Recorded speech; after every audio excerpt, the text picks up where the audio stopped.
우선 레위기 27장은 레위기를 다 기록하고 추가로 기록한 느낌을 받습니다. 왜냐하면 그 전 장인 레위기 26장의 마지막 절은 이렇게 마무리를 짓고 있기 때문입니다. 이곳은 여호와께서 시내산에서 자기와 이스라엘 자손 사이에 모세를 통하여 세우신 규례와 법도와 율법이니라. 레위기의 대단원은 26장 46절로 마무리를 지었으면 가장 깔끔했을 것이에요. 하나님이 주신 율법과 규례와 법도가 나온 후에 순종하면 복받고 불순종하면 저주다. 이렇게 마무리를 짓게 되니까 말입니다. 그런데 이상하게 전혀 엉뚱한 27장이 추가되어 있는 거예요. 그리고 그 내용은 앞에 장과는 흐름상 전혀 맞지 않는 서원을 물을 때의 규례입니다. 여러분 이것을 어떻게 이해해야 할까요? 저는 여기서 다시 어머니 같은 하나님의 배려와 세심함을 붙잡고 싶습니다. 이런 경험 해보셨어요? 얘야, 신발 주머니 챙겨가야지. 우리가 한 번쯤은 들었던 말이지요. 마찬가지로 우리의 보호자 되시는 하나님이 27장의 규례를 추가하신 것입니다. 우리가 빠뜨린 거 챙겨주시느라고. 그럼 무엇을 빠뜨렸는가? 순간의 감정에 북받쳐 하나님께 무분별하게 서원, 약속을 했는데 정신 차리고 보니 그럴 상황이 아니거나 그럴 능력이 없을 때 어떻게 할 것인가? 이에 대한 규례가 레위기 27장입니다. 이스라엘 백성들은 하나님께 서원을 하게 됩니다. 먼저는 자기 자신 혹은 다른 사람을 하나님께 바치는 경우에 서원을 합니다. 하나님, 제가 이 기간 동안에 제 삶을 구별하여 하나님께 바칩니다. 이렇게 서원하면 그는 나실인 서원을 하는 것입니다. 30일, 60일, 100일 혹은 7년 혹은 평생을 나실인 서원을 하면 서원한 기간 동안에 포도주나 독주를 멀리하고 머리를 깎지 않고 시체를 가까이 하지 말아야 하는 나실인 규례를 지켜야 합니다. 둘째, 특별한 상황에 처했을 때 하나님 이 상황을 이렇게 넘기게 해주시면 제가 무엇을 하나님께 드리겠습니다. 이런 서원의 경우도 있었습니다. 서원을 하는 경우 서원자가 동물 혹은 자기 소유의 땅이나 집을 걸고 하나님께 약속을 드렸습니다. 그런데 그 이후에 문제가 생겨요. 그렇게 서원을 드리긴 했는데 그 서원이 순간의 감정에 북받친 순간의 감정으로 서원이 되었을 때 혹은 너무 경솔한 서원이 되었을 때 그때는 어떻게 해야 하는 것이지요? 다른 분도 아니고 하나님께 약속을 했는데 말입니다. 이때 말로 내뱉은 서원의 물을 규례를 주신 것입니다. 그러니까 요약하자면 하나님은 서원에 대하여 다음과 같은 몇 가지 가이드를 주시는 거예요. 누가 내게 서원을 하면 그 내뱉은 말에 대하여 신실하게 책임을 지라. 나 여호와 너희 하나님은 신실하며 약속을 지키는 하나님이니 내 백성인 너희들도 그래야 한다. 이게 서원의 첫 번째 가이드예요. 이 하나님의 마음을 알았던 다윗은 시편 15편에 여호와여 주의 장막에 머무를 자 누구며 주의 성산에 사는 자 누구 오니이까 그의 눈은 망령된 자를 멸시하며 여호와를 두려워하는 자를 존대하며 그의 마음에 서원한 것은 해로울지라도 변하지 아니하며 그렇게 고백을 했습니다. 또 서원에 대한 하나님의 가이드는 너희가 서원을 했지만 너희들 백성들아 나는 너희들의 약함을 알고 있다. 너희들이 서원을 하였어도 마음이 바뀌거나 형편이 아니라면 그러면 서원에 대하여 내가 물을 규례를 주겠다라고 하시는 게 하나님의 서원에 대한 가이드예요. 이제 서원 물을 규례에 대하여 알아볼까요? 우선 사람이 자기를 드리기로 한 서원을 물을 경우에는 그 사람은 은 50세겔 그리고 종은 은 30세겔을 기본으로 내야 합니다. 그러나 그 은 50세겔도 나이에 따라 성별에 따라 달라질 수 있었습니다. 가난한 자는 제사장이 정해준 가격만 내도 되었습니다. 이때 내는 돈을 속전이라고 합니다. 한 가지 주목할 것은 속전으로 영원을 내는 경우는 없다는 거예요. 아무리 작더라도 서원을 물을 값을 치러야 한다고 하십니다. 서원을 할 때 동물로 서원했거나 그리고 또 집으로 서원을 할 경우 그에 합당한 가격을 내라고 하시는 내용이 쭉 이어집니다. 26절에서 29절은 서원을 할 때 이 동물로는 서원을 못한다 하시는 말씀을 하세요. 가축 중에 처음 난 것으로 서원할 수 없어요. 왜냐하면 원래 가축 중에 처음 난 것은 하나님의 것이니까요. 자, 그리고 이제 마지막으로 11조 규례가 나옵니다. 내 소유 중에 10분의 1은 하나님의 것이다 라고 하세요. 그것이 바칠 경우이거나 동물의 경우일 수 있습니다. 재밌는 것은 동물의 10분의 1을 정할 때 목자가 지팡이를 들면 그 아래로 통과하는 것의 10번째 것마다 하나님의 것이라고 하신다는 것입니다. 여러분, 이 11조 규례를 읽으실 때 어떠신가요? 하나님은 참 욕심도 많으시지 이런 생각이 드십니까? 아니면 감사하다 이런 생각이 드십니까?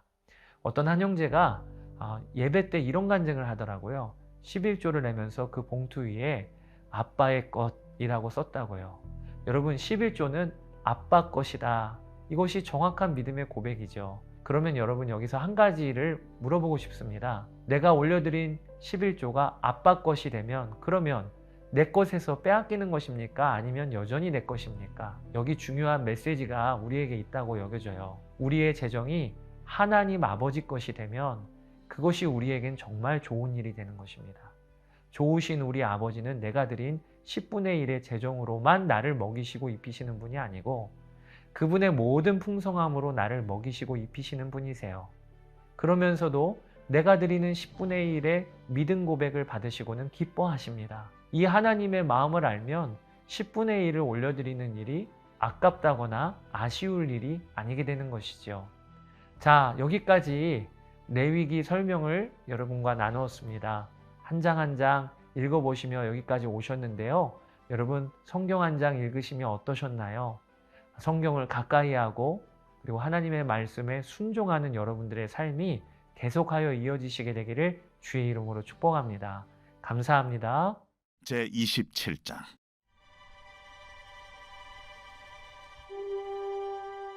여호와께서 모세에게 말씀하여 이르시되 이스라엘 자손에게 말하여 이르라.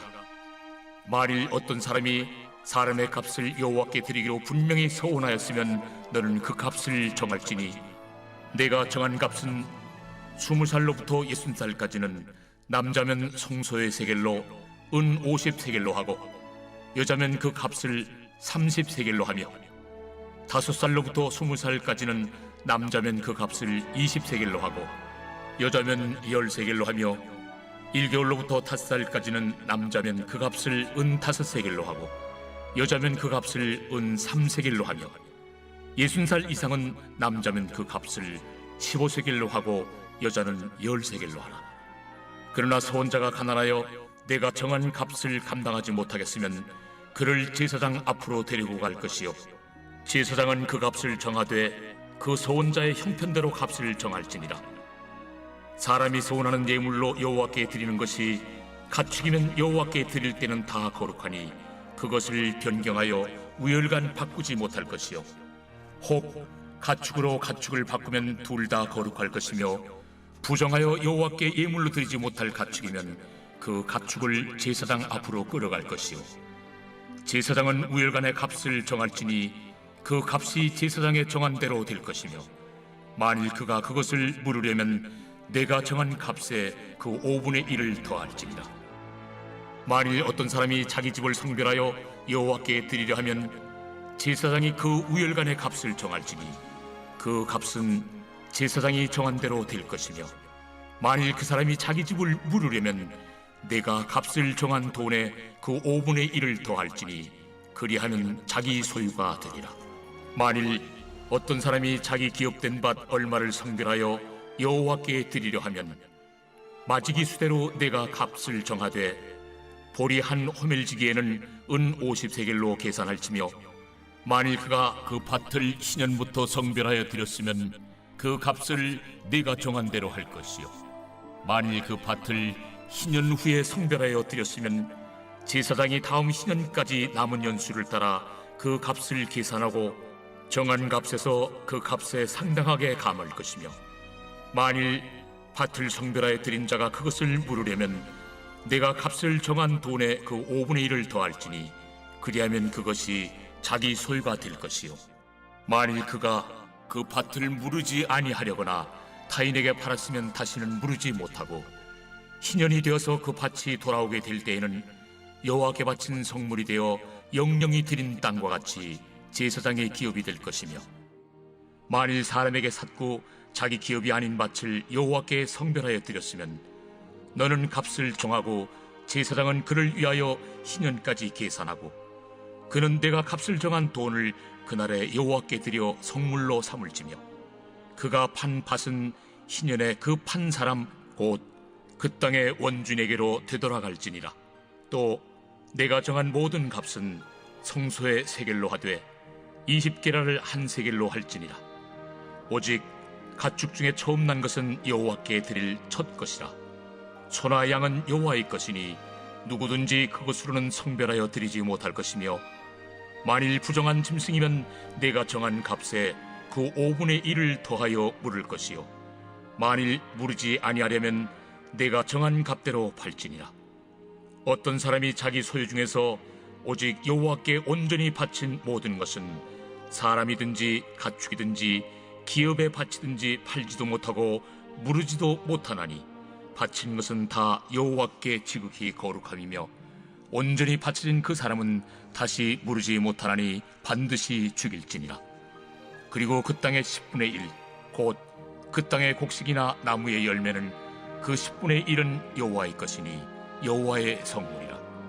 또 만일 어떤 사람이 그의 11조를 물으려면 그것의 5분의 1을 더할 것이요 모든 소나 양의 11조는 목자의 지팡이 아래로 통과하는 것의 10번째의 것마다 여호와의 성물이 되리라. 그 우열을 가리거나 바꾸거나 하지 말라. 바꾸면 둘 다 거룩하리니 무르지 못하리라. 이것은 여호와께서 시내산에서 이스라엘 자손을 위하여 모세에게 명령하신 계명이니라.